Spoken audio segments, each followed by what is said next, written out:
of that definition, foods like kiwis, avocados and kale might be superfoods in places where they are produced. They are not produced locally in India and hence they do not tick the box of being superfoods for us. Today I am going to tell you about 5 Indian superfoods that you might not know existed. I will not be surprised if these emerge as superfoods in other countries in a few years' time. Let's start with number 5. The 5th superfood on my list is drumstick.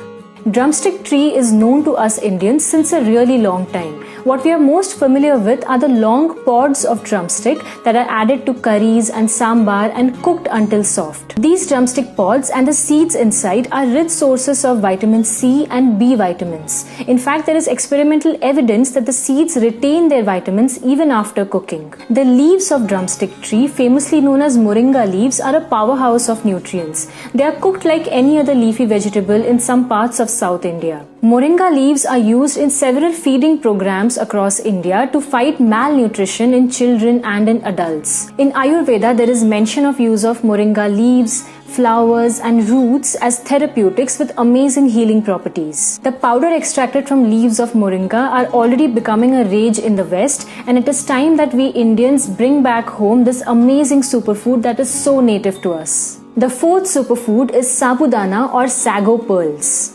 Sabudana is made from tapioca, and tapioca is the starch extracted from the roots of a plant called cassava. There are 3 things that make sabudana a superfood. The starch in sabudana is not just any starch, it's called resistant starch. Now, resistant starches do not really get digested in our small intestine.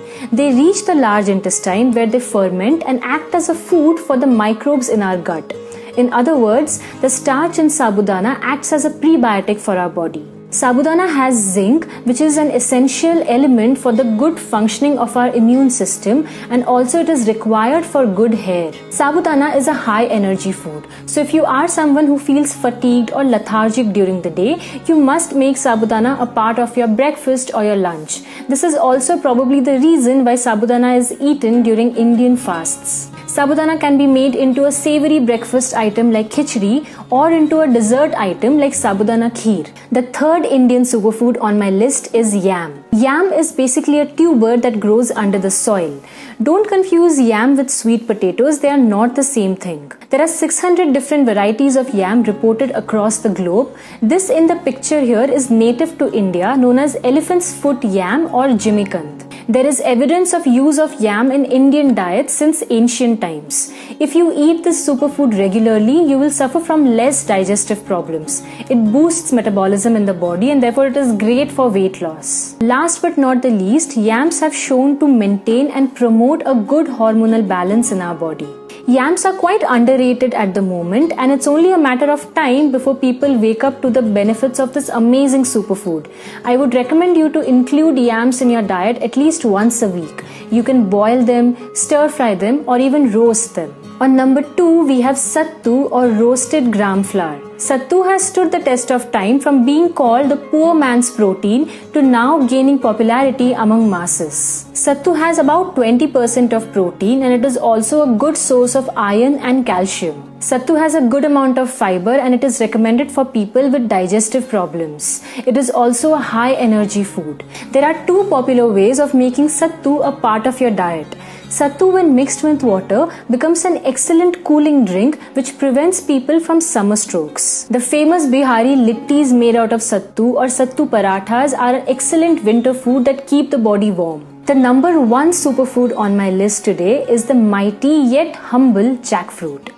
Jackfruit originated in India and it is as indigenous as it gets. There is a long history of usage of jackfruits in our country, just like yams. I'll probably have to make another video to list all the benefits and uses of jackfruit, but I'll mention the key ones here. The flesh of jackfruit has almost every vitamin and mineral that is essential for our body, the most noteworthy being vitamin C and vitamin A. It is great for people with blood pressure.